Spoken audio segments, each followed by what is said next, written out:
Thanks for joining us in our top secret undisclosed location. It's not out quite yet, but I'm sure by the time this hits the air, Expendables 3 will be in theaters. I haven't seen any, obviously I haven't seen it yet, but I'm imagining a lot of stuff blows up. Is that a pretty good assessment? That is absolutely true. I'm surprised you haven't seen it yet, in fact, because it's all over the internet. I thought everybody had already seen it. Yeah. Okay, well, let's start there then, because I think that's a pretty interesting story. So we're a couple weeks ahead of the actual release of the film, and as is, you know, in the digital age, this can happen. There's a leaked version of the film out. Is there anything you can tell us about what's going on with that? Yeah, Sean, what's going on with that? Well, I met with an investigator yesterday, private investigator for Lionsgate. There's an open investigation. Possibly the FBI is going to be involved in a criminal investigation. Nobody knows where it got leaked from yet. It did not get leaked from me, but possibly Paul leaked it. No. No. Okay, well, we're not going to point fingers, but let's talk a little bit about just the measures that production companies have to go to, studios have to go to with security. What kind of things are in place to try and make sure this doesn't happen? Obviously, it did happen in this case. Well, I mean, because everything is digital now. Now as opposed to earlier, we were talking about people still using tape. We don't use any tape anymore, so it all gets ingested digitally, and it all goes out digitally when we turn over to our sound departments and music departments and digital intermediate departments. What we're doing is just creating QuickTime files, basically. So how we try to keep it safe is we do burn-ins on the picture. Any version of the picture that goes out, we burn in the person or the facility's name straight across the picture, and other information, the version, the date, time code, and all that stuff. And also, we only either hand deliver or deliver through secure sites, password protected. Okay, so we're going to talk a little bit more about Expendables 3, obviously, but let's dial it back a bit and start with your working relationship. You guys have been working together for a while, and sort of how you both broke into the business. I grew up in the business. My dad was a film editor. I grew up in New York. I had no intention of getting into this business. My passions growing up were music and cooking. I told my mother in 11th grade in high school that I wasn't going to take the SATs, and that I was going to, after high school, travel around with my various bands and try to make it that way. And when I graduated high school, apparently I found out later, she told my father, "You better take him to work with you and show him, how difficult the real world is." So I became an intern for my dad, who was editing a lot of MOWs, Movies of the Week in New York, and miniseries. He was super successful at those in New York, still editing on film. And I sort of cut my teeth there and got my first, probably did that for about a year interning for free, and then got my first job as an apprentice film editor. I got into the union, and then I got a job. I got hired by a guy named Sam Osteen, great old editor. He's passed away. He passed away about 10 years ago, I think. And he taught me. He let me watch him work. I used to hand him trims on film, and he would talk to me about the process of editing. And then I went back to my father and talked to him, and he said, "Look, if you want the creativity that you were getting, the artistic things that you were getting from music and from cooking even, you got to just start editing. Just start putting something together and see how that flows." And very quickly, I started editing student films from NYU, and my dad would help me navigate craft and really how the rules of editing, and I studied with him, and then and he helped me through those processes. It's all very similar, and so that's how I got into the business. So what about you, Paul? Was there any sort of mentoring process, or did you just? My path was very different. I did grow up in the business. I grew up here in LA. My mother worked at CBS on the lot for a lot of years. as an assistant to a costumer, and then she became the director of costume over at Western Costume Company. So I mean, my whole life, I was around that and going on the lots and seeing stuff. I was into music, so at a very young age in most of my life, so that was really my passion and my focus, and that's what I thought I was going to do. And I really got into the editing stuff kind of by accident.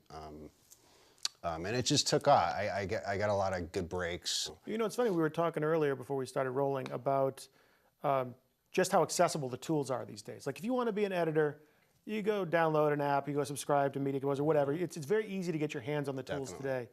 And when you guys were starting out and early on when I was doing things like film school, you needed that mentorship. You needed an institution to help you along because you weren't going to have that access and that jump start. Yeah.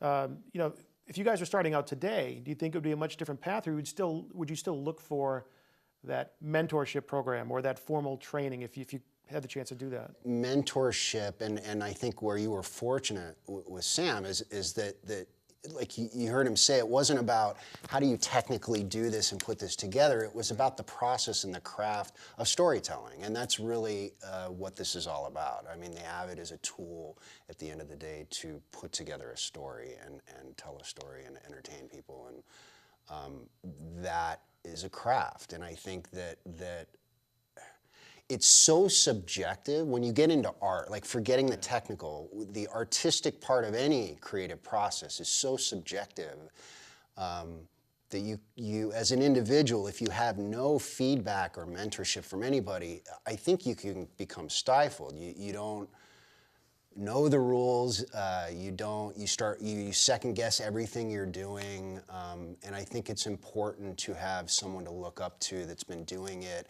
and has been through the ups and downs. I mean, I think that as an editor, your process is also constantly evolving personally, no matter how long you've been doing it, hopefully.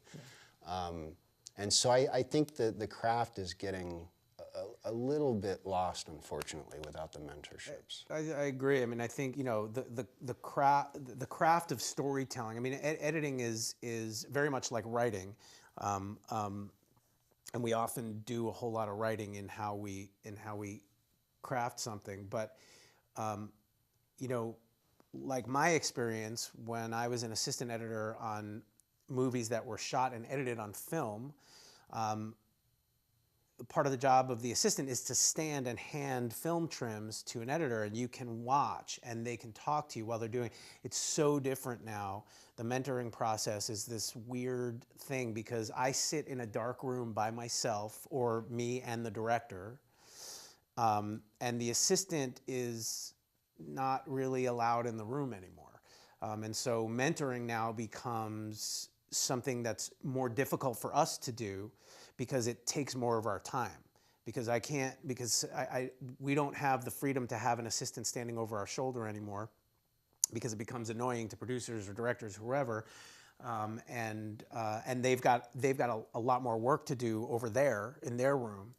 And so, you know, we had a first assistant on the movie we just finished who wanted to get into editing and take mentorship from us, and it takes time for us to do that because we say, okay, you know, put this together, we talk, we sit and talk, we watch what he's done, we critique it, we talk about the various ways of potentially, you know, and this takes time away from what we have to do. So, you know, but for me, it's super important. I mean, I was mentored and I was given opportunities, and I think that's just part of, I don't know, I got to give it back, you know. What is the working relationship, you know, putting aside the camaraderie that you obviously both have, how do you balance the workload? What are you both being asked to do in terms of putting together the film? I think it's developed over the years. You know, it started as, because Paul and I had worked on some small projects together after our mutual friend introduced us. And on Rocky, one of the producers hired he said on all the Rockies he had an editor or an editing team who was completely dedicated to the training montage and the fight montage. And one of the producers had hired one of his own editors to do that. Didn't work out. and we let that guy go. And because I had known the work that Paul had done, specifically at that time, the short form stuff. I think you were directing the Ice Dogs. You were doing Ice Dogs games. Yeah, I was doing a lot of. I was doing more Concerts, concerts, a lot of music, live events, music videos, that kind of stuff, and so a lot of flashy short form music video kind of stuff. So, so we pulled him in for that, which worked out beautifully. And you didn't just work on those. I mean, you did end up working on the rest of the movie as well. But it was a great experience, and Sly was super happy, and we were all super happy working together. And then at the end of the process, though on that film he was mostly dedicated to those two montages. What was huge for all of us, all three of us, was that as we were getting to the point of locking picture on that movie, the three of us together sat in a room and spent like a week or two just going through the movie, philosophizing, talking about what works, what doesn't work, what's too cutty, what's, what we should open up. And that was the point that I think I realized, and I think Sly realized also, was that like he was just a part of the team, not just the montage guy who does great freaking montages. But that does tend to happen. I mean, there are editors, creative people that tend to specialize in certain things. Like we were talking with, I think Billy Goldenberg about Zero Dark 30, and he, there are people that, he focused on the raid at the end. Right. And you said, like, I do flashy, cutty, fast stuff. I'm good with montages. I'm good with. Do you develop like Paul's our guy for that? And is that a blessing or also a curse? Because you get pigeonholed. It's a fucking curse. For him, dude. it's a curse. Can I cuss in this interview? Well, All right. I don't think you. I think you answered your own question. Okay, You just awesome. did. It's a fucking curse. It's a double-edged sword. It's obviously it's flattering to be known and wanted for something that you're good at. It's great. Obviously, artistically, you want to evolve as an artist, and you, anytime anybody says that's what you are, you're like, whoa, that's not what I am. I'm way more than that. So it is a double-edged sword, but it's evolved. That was so long ago. I feel like it's evolved. I know it's evolved so beyond that at this point. I also think we both, sorry to interrupt you, but I think we both agree that, and I love Billy Goldenberg. I think he's a spectacular editor and a great guy. I think we both agree that really great editing, they love to pigeonhole us, just like a director or anybody else, in action, drama, comedy. Right. But a great editor can do all of those beautifully. And I think that's, I think for me, like Paul and I play really well off each other in every regard. And I've been pigeonholed also. Like I've become the action and the fight guy, I get hired, and gratefully I got hired on a beautiful movie called Warrior, which was a fight movie, and they're like, okay, this guy can cut fights.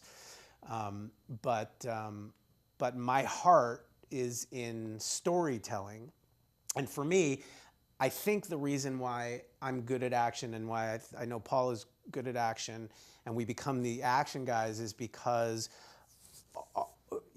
our goal is to tell a story in each action bit. Everything, all of the action in a well-told 2-hour movie, at the end of the movie, your big action sequence, is all tied into all the emotion that you've set up, all the relationships that you've set up. And so each action beat has its own story arc. And so hopefully, not always the case, but that's at least what we try to bring to it. And like you said, like the editing tools are out there for everybody. We've gotten called to fix a lot of movies, where there's an action sequence or a fight sequence, and it's just cutty and exciting and hits and gunshots, but it's not quite grasping the intended audience at that point. And so that's what I think we bring to that sort of pigeonholy action thing, But it's story and it's character and its meaning, which I think brings greatness to an action sequence. Well, I love the description of you guys sitting with Sly for that week and just like figuring out what is this film supposed to be? Back on was it Balboa? I guess. Rocky. Yeah. Storytelling is such a collaborative process. People tend to think like of the rock star editor, and I'm sitting alone in front of my media composer, and I'm the creative visionary. But even if you're a singular editor on a project, it is an overall collaborative process. And Unless, very, there are, there's a couple exceptions that are these auteurs that kind of do. but even then, it's very like there's a lot of politics and relational dynamics in the editing room, and that's one thing that I'm curious about when I talk to editors is just, obviously Sylvester Stallone has a very strong vision about what he wants, but you guys are accomplished craftspeople as well, and you're like, listen, I have to tell you that this isn't working, and this is why. How do you manage situations like that? You better have thick skin. Yeah. So it goes. It doesn't go like, listen, I got to tell you, I'm not. It goes like, yeah, that doesn't work.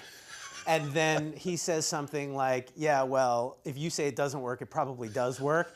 And then it's like, all right, dude, if you want to fuck up your own movie, like, so we have a sometimes very tense.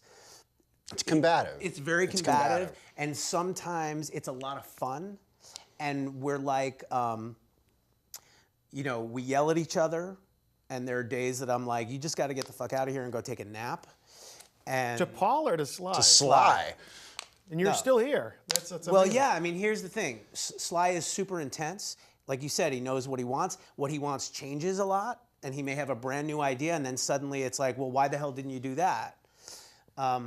So it becomes combative at times, but we act like teenagers, like we're constantly like throwing down on each other, like you're a fucking idiot, and Sly will say shit like, yeah, well, that's why you do what you do and I do what I do. But that's just part of our process, and it's a push and pull, and it's his artistic process with us anyway. Well, clearly it's worked out because it's been several films now, and here we are. I think for me to touch on what he's saying and what you're saying, I think the reason we're there, it's a personality thing.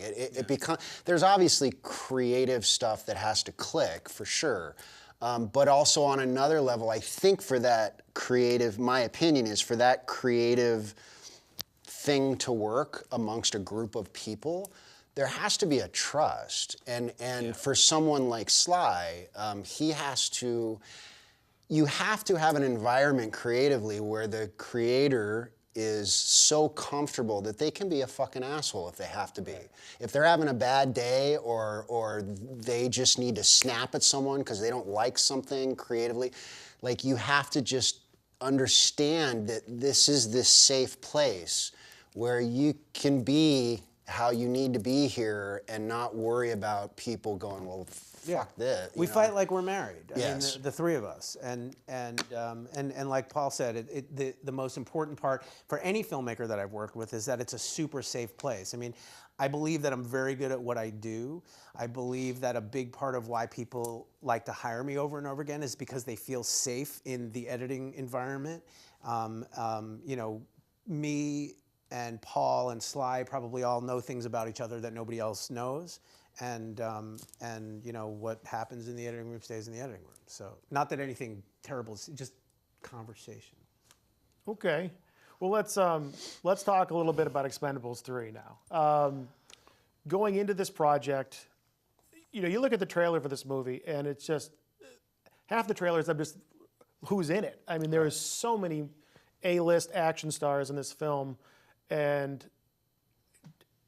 even on a smaller, simpler narrative picture, you got to sort of keep track of the arcs of the story. And here you're trying to fit in a lot of big personalities and a lot of big sequences. How do you manage the story part of a film like this? And just making sure that everyone's getting there.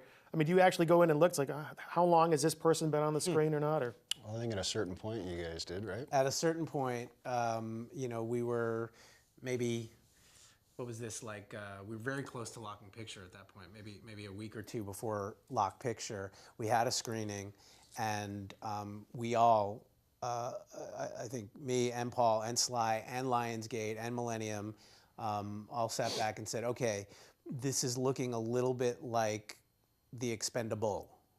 Oh, yes. Yeah, Okay. so- I was like, I don't remember that comment. Yes, Yeah. I do So, remember that conversation. so we, the three of us got together. We sat down. We talked about that, and I think Sly at that point was he was about to have back surgery, so he wasn't sort of in all the time at that point. And for that week, I think maybe he was away.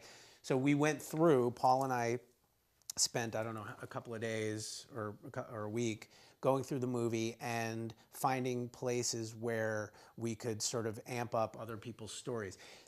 Sly, this takes me to Sly's process, which we haven't talked about, which is the first thing that Sly always does when he comes in and starts doing his thing in a cut in a movie is to pare it down to its bare bones. Everybody comes out, everything comes out, every story arc comes out, it's part of his process. He decides nobody cares about that, nobody cares about this. About Paulie. Nobody cares about Paulie and Rocky.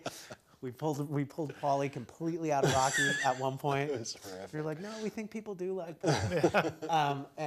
But that's his process. So we slowly start adding things back in the edit, and so that's part of what happened in a movie like this. Is like, okay, we've got 17. I think we have 17 sort of main characters in this movie. And so, and every time, particularly at the end in the final battle sequence, which is the entire last act of this movie, the first cut of that was what, an hour and 15 minutes? The first cut was about an hour and 18 minutes. Hour and 18 minutes. Of the last action sequence. Last That's action how much sequence. they shot. So 17 characters in an action sequence. Everybody has their own story, their own arc. And so now you got to start deciding like who still lives in this thing and who disappears. And we have one particular character. Stuff like that is still not, even that it should say in the script who lives and dies, but you get to the editor room. Well, no, sorry. I don't mean literally who lives and dies. Okay. Though in terms of making the cut. That's possible. Yeah. Who lives in story and whose story gets fully told. You can't have an hour and 20-minute action sequence, right? Right. What's the what do you think the It's like 36 minutes about is the final sequence? That's a long. So that's an hour sequence. had to come out of this sequence. And so we have one character, for instance, who had a whole thing where I think it was Thorne, who goes up to the roof, gets chased by guys, jumps off the roof, slides his way down a little thing, lands, has what do you call those things? Grenades thrown onto him. That gets blown up. He grabs a rebar. He pulls himself up. A helicopter comes out and is about to shoot him. That helicopter gets shot down. Another helicopter gets shot down at the top of the roof, drops a rope. He's got to grab it, and then somehow he ends up back on the roof. Gets pulled up at the end. Pulls up at the end and meets up with the rest of the Expendables on the roof to finally get to safety. That's not in anymore. So. That went in and out probably about 4 or 5 times, I think. There's a lot of action, and the poor actor who did his own stunts in that freaking sequence, who did an incredible job, that's gone. Oh, it's a bummer. So that's the kind of stuff that you have to weigh, like who's in, who's out, and also as important are the storylines, the personal stories. 17 characters. You got to get to know everybody. You got to somehow, want to like. 17. Yeah. That's why they're expendable. You got so many of them. Yeah. Right. And nobody died in this one, right? No. Wow. Well, okay. So obviously, if I'm that actor, and I see that I get cut or that gets cut down, it's very frustrating. Mm-hmm. I find it fascinating you say that Stallone's approach is to be very bare bones, because most people start off with I got to have everything. Right. Well, we do. Does that make it frustrating doesn't. to you, though? I mean, Paul, it's extremely frustrating. You build that all out, and Yeah. he says, yeah, chuck all that, and let's start over from just this. And this is what I've learned the most transitioning from the production that I was doing into long form feature film.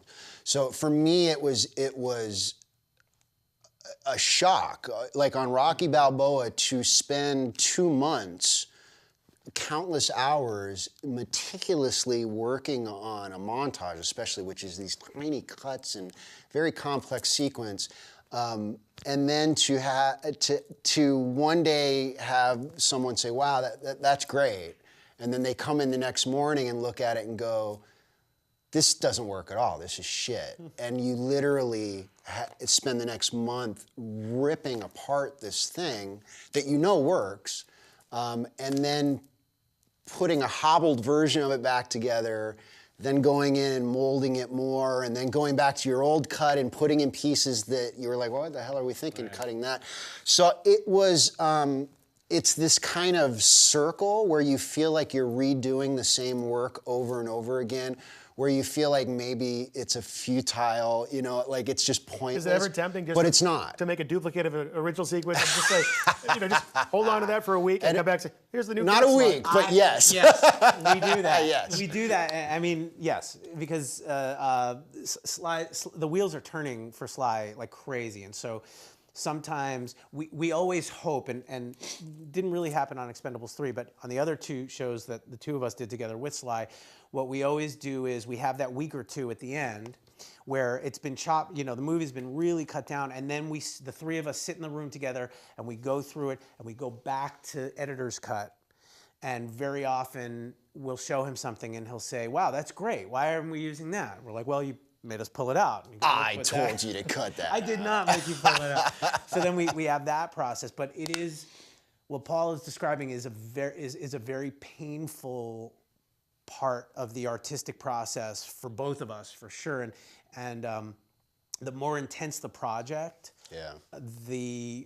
Paul and I, another part of the reason I love working with Paul is my best friend, and he and I switch off being the guy who's had it. We do. Yeah, it's like this one is this was a on tough Expendables one, man. like, so it would be like, fuck it, dude, I'm done. Like, Yeah. I can't even take this anymore. And then like Paul would be like, listen, here's the thing, blah blah blah blah. A lot of therapy sessions going on. Yes. And then I'd be like, yeah, you're fucking right. And then, you know, a week later, he's freaking out, and I'm just spewing the same shit he spewed to Right. me. And he calms down, and like we need that. Like it's painful to have to tear apart your own work that you know is so right and working, and it's just part of the process. It just, you know, we do it with everybody. Sometimes it's a little more painful working with Sly, and also depending on the time frame. We were really up against a date on this movie, and so every time we undid something we thought worked and we didn't feel like it was working anymore, we felt like we would never have a chance to get it back. Well, we started the interview off by talking about that Expendables 3 is about to come out, should be out by the time this airs. How close, I think we were speaking recently where you said, hey, dude, I'm still cutting this thing. Like, how recently were you still cutting this project? Expendables 3? Yeah. 2 weeks ago, I think, we were still making some picture changes. Yeah, I left early. Like we log. So what they do is when they have a 2-editor team like this on a movie, like they'll go as far as they can go with Sly. When Sly says that like this, well, they'll give Sly a cutout. Like you can't change anymore, otherwise we'd be there forever. Right. Once that lock picture comes, at that point they'll usually cut me. And he'll usually follow through with the final. This again was different, and we were just talking on the way over here, preparing for the interview, kind of comparing this process to our other processes on the other movies with Sly. And this was different. A lot of it had to do with the time constraints. We never got the process that we were talking about on those other movies where we had kind of created, at the end of the thing, before we had to really lock it, we would get in a room and argue and fight for what we believed in individually, and it created this checks and balances. Unfortunately, in this movie, we didn't get to that process. I started another movie, as soon as they locked, that Friday I left, I started another movie on Monday. So he and Sly was still geeking out. They would leave the stage and drag him back to editorial. It was like it was sort of a never-ending cutting process. Like, you know, we never, on any Sly movie, we never call it locked picture. We call it latched picture. But on this one in particular, like Paul said, we never had that. We did not have our 2 weeks to sit and fight and battle through, you know, what we all think is best for the movie, and we were always so under the gun. Yeah. And you know, our schedule kept extending and extending, and they were like, "You gotta stop, you gotta stop," and so we stopped, and then we it just never really does stop. Like every time we're sitting on the mix stage or in the DI facility, What's that? yeah, what's that? That's the way we locked it. No, it's not. You know, and I'm like, yeah, it is. And then we're back to, well, we need to do this, this, and this. And then we're back to making changes. And then the politics come in because all the producers are coming to me saying, hey, you can't do that. And I'm like, well, you got to tell Sly we can't do that because that's not my job. So you know, we both feel, unfortunately, we didn't really get to have that final process. Well, having that history with him, does that even extend to like looking back at old, while you were doing Expendables 3, did he ever say, I was watching Balboa the other night and it's still not the way I wanted it? I do. He doesn't. Yeah. I can tell you that that on Rambo. Not Balboa, Rambo. On yes. Rambo, what was that? It's just called Rambo. It's just right? Rambo, The last yeah. Rambo. On the last Rambo, we finished the movie. It hit theaters. It did well. And then I got a call. He wanted to go in and do the director's extended cut. So a lot of the things that Paul and I had fought to keep in the movie, he started putting back in. We did this director's extended cut, which we all felt was better than the version that got out to the theaters. And I don't know if I heard, maybe it was Sly that told me he was calling the executives at Lionsgate to see if we could re-release that version of the movie in theaters, which did not happen. Well, it sounds like you guys have built up a pretty good relationship with him, a lot of trust, and certainly a lot of trust amongst each other. There's no doubt you guys probably need a little break. Paul, it sounds like you're back working again already. I'm about done actually. I hope yesterday we locked. I'm waiting to hear today actually from the German distributors to see if they want to tweak it at all. Well, obviously, hoping I'm done. Obviously, you guys work very hard. We appreciate you taking the time to visit with us and share these stories about not just Expendables 3, but all the projects you worked on. And can't wait to see the flip.